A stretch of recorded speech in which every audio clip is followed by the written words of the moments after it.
Hi Leute, heute werde ich diese beiden Peelings miteinander vergleichen und freue mich auch sehr verkünden zu dürfen, dass dieses Video in Kooperation mit Beauty Glam entsteht. Bei beiden Produkten handelt es sich übrigens um sogenannte chemische Peelings und bevor ich zum Live-Test und den Inhaltsstoffen beider Produkte komme, möchte ich noch mal ganz kurz bei euch in Erinnerung rufen, was eigentlich die Unterschiede zwischen einem mechanischen und einem chemischen Peeling sind. Mechanische Peelings entfernen abgestorbene Hornzellen mittels Reibung, während chemische Peelings dafür sorgen, dass die Bindung zwischen diesen abgestorbenen Hornzellen verringert wird und diese so schneller abgestoßen werden. Die Wirkweise von mechanischen Peelings basiert auf abrasiven und/oder adsorptiven Partikeln. Zu den abrasiven Partikeln zählen beispielsweise Resipearls, aber auch Salzkristalle, die ihr übrigens lieber nicht im Gesicht benutzen solltet, weil die einfach zu scharfkantig sind. Und Tonerde ist ein gutes Beispiel für adsorptive Partikel, da sie an ihrer Oberfläche gleichzeitig Fett anlagern kann. Bei chemischen Peelings hingegen beruht die Funktionsweise auf Säuren und je nachdem, welche Säure in dem Produkt enthalten ist, hat das Ganze auch noch zusätzliche Benefits für die Haut.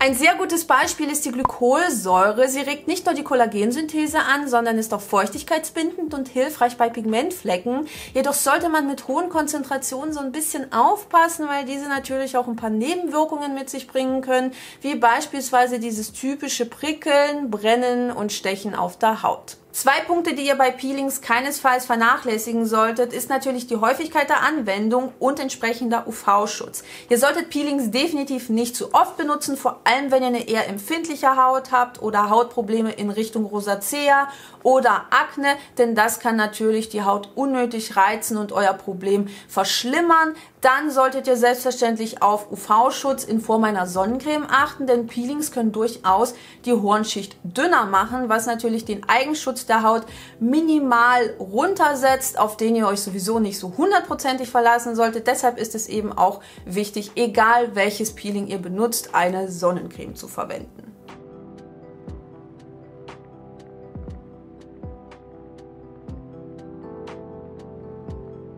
Dann starte ich mal mit dem Beauty Glam Peeling und trage das auf diese Hälfte meines Gesichts auf.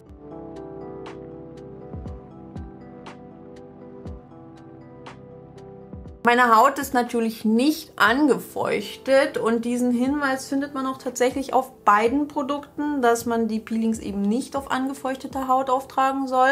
Das hat auch einen Grund, denn angefeuchtete Haut ist durchaus dazu in der Lage, Stoffe besser aufzunehmen und selbstverständlich auch deren Irritationspotenzial zu erhöhen. Und jetzt ist das Peeling von Catrice dran.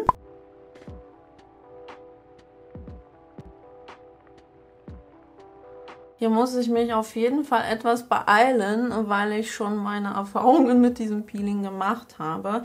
Also mir persönlich ist dieses Peeling einfach too much. Ich merke sofort beim Auftrag, dass die Haut anfängt zu stechen und da bin ich wirklich kein großer Fan von. So sieht das Ganze jetzt aufgetragen aus. Ich würde es nach 5 Minuten wieder runternehmen. Eigentlich darf man es sogar bis zu 10 Minuten auf der Haut belassen. Aber da sich diese Seite bereits etwas unangenehm anfühlt und heiß wird, möchte ich das nicht zu lange auf der Haut lassen. Und wie ihr sehen könnt, ist das Peeling von Catrice deutlich intensiver eingefärbt im Vergleich zu dem von Beauty Glam. Also hier hätte ich mir auf jeden Fall eine etwas intensivere Färbung gewünscht. Nichtsdestotrotz weiß ich ganz genau, wo ich das Produkt von Beauty Glam aufgetragen habe, weil es so einen leichten Film auf der Haut hinterlässt. Ich habe euch mal ein bisschen näher rangeholt, um euch zu zeigen, warum ich das Peeling von Catrice für meine empfindliche und trockene Haut eher ungeeignet finde. Ich denke, man kann auch ganz gut erkennen, wo ich welches Peeling drauf hatte. Beide Peelings waren 5 Minuten auf meiner Haut. Beide Peelings habe ich gleichzeitig runtergewaschen, aber ich finde, dass man hier schon eine recht intensive Rötung erkennen kann und auch diese Stelle fühlt sich sehr wund und gereizt an, während die andere Seite, also wo ich das Beauty Glam Peeling verwendet habe, sich sehr angenehm anfühlt. Also für mich persönlich ist das Peeling von Catrice einfach too much.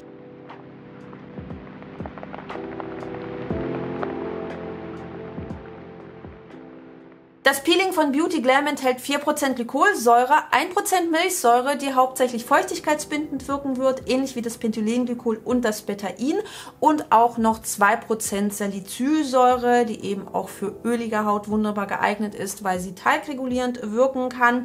Außerdem sind keinerlei deklarationspflichtige Duftstoffe oder anderweitige Parfümierungen enthalten, was ich wirklich großartig finde.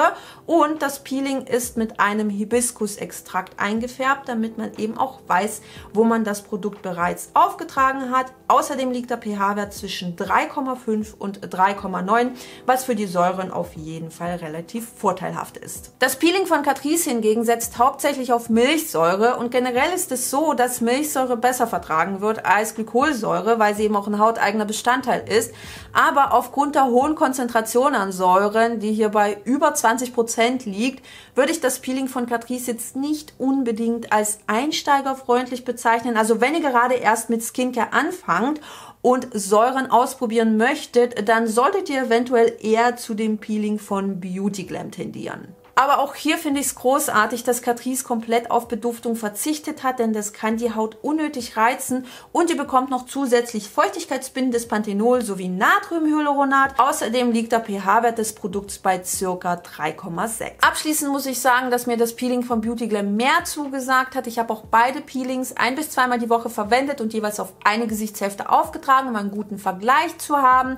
Und jedes Mal, wenn ich das Ganze wieder runtergespült habe, war die Seite, wo das Catrice Produkt drauf war, deutlich gerötet, hat sich wund angefühlt und hat auch stellenweise gebrannt, weshalb ich einfach zu dem Schluss kommen muss, dass solche hohen Konzentrationen für meine empfindliche und trockene Haut eher ungeeignet sind. Aber ich kenne auch Menschen mit sehr öliger Haut, die wunderbar mit solchen hohen Konzentrationen zurechtkommen, weshalb das Ganze auch mit Sicherheit von eurem Hautzustand abhängig ist.